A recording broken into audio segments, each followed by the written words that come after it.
Another issue that is illegal in terms of working is sexual harassment. Sexual harassment is unwelcome sexual advances, requests for sexual favors, or verbal physical contact of a sexual nature, when your submission or rejection may affect whether you keep the job, get a promotion, or when it interferes with your work performance or creates an intimidating, hostile, or offensive working environment. Once again, keep a written record of this. If your employer has a complaint procedure, use it. But this is a case where you can file discrimination charges with the EEOC or the Division of Human Rights. And some of these situations can be just, you know, offhand comments that somebody makes sort of repeatedly. Pete was telling me about a case where someone came into the Worker Center who was saying that her boss was constantly making these comments after she became pregnant. And when the boss actually came into the Worker Center to talk about it, and as he was there was making similar jokes. He just didn't understand. In front of me. In front. He just couldn't understand that this was really intimidating to her, and that the stress from that was making her ill, and she didn't want to work there anymore. So sometimes people can be touched. You know, there are those touchy people that you run into sometime. Well, you don't have to put up with it at your job. So you can come to us. We can try to help you with very real agencies and laws that protect you. The most gratifying things about doing this kind of work is, like this woman with the pregnancy discrimination, and like with a lot of people that she actually got a real victory with this. We actually met with the owner, and then we referred it to Human Rights Commission, because that pregnancy discrimination is against the law. And just to see where she, you know, from where she started from, and slowly just began to stand up. A lot of things are sort of murky that fall under personal rights, the rights that you have. Your personal rights in the workplace are pretty murky. Let's put it that way. Surprise, surprise. Surprise, surprise. One of the things that I have had a few people ask me about is their personnel file. That whole idea left over from grade school of going down on your personal file or your permanent record. But there's no New York state law, there's no federal law that gives you the right to see your personnel file.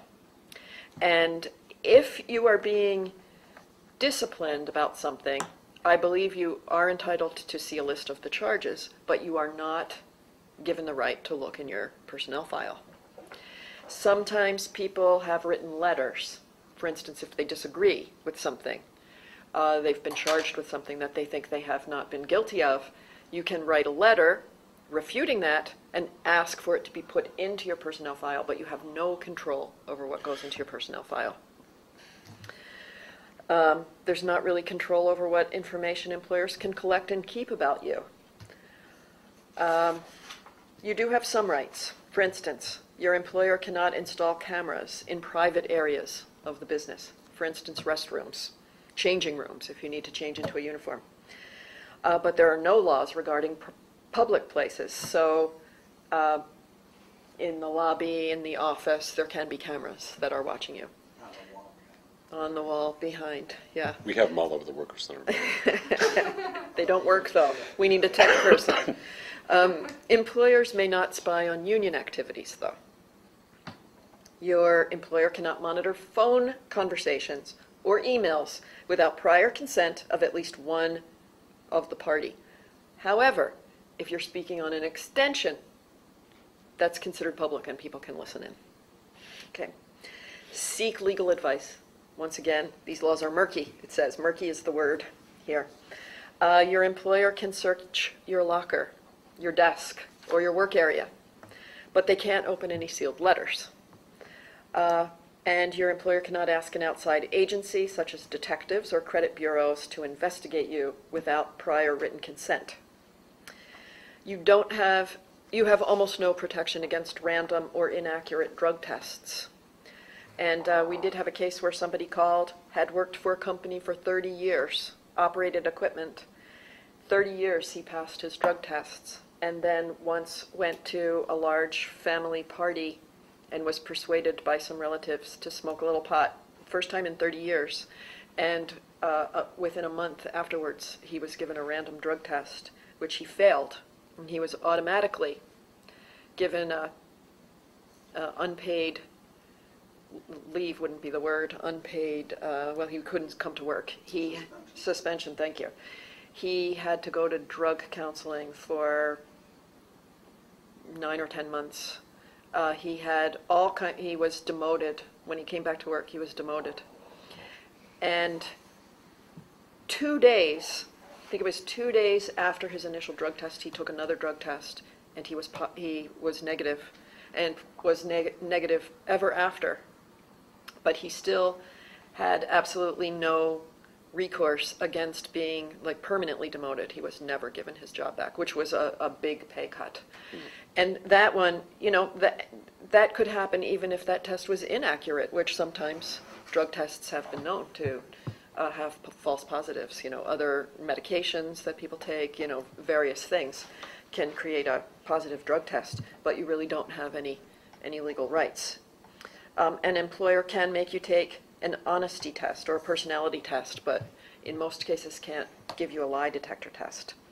And they generally can't administer genetic tests, which, you know, I suppose since this was in the law, somebody has tried it, unless you work with certain chemicals that can endanger certain genetic types, and then they can give you that test.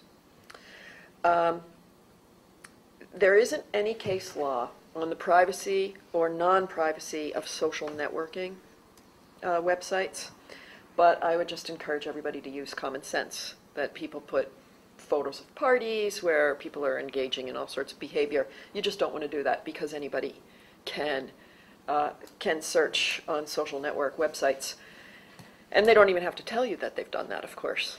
And this isn't a case of employment, but I did hear about a young man who was sent a letter by the college of his choice that he was not accepted because he had on his Facebook page a photo of him using drug paraphernalia.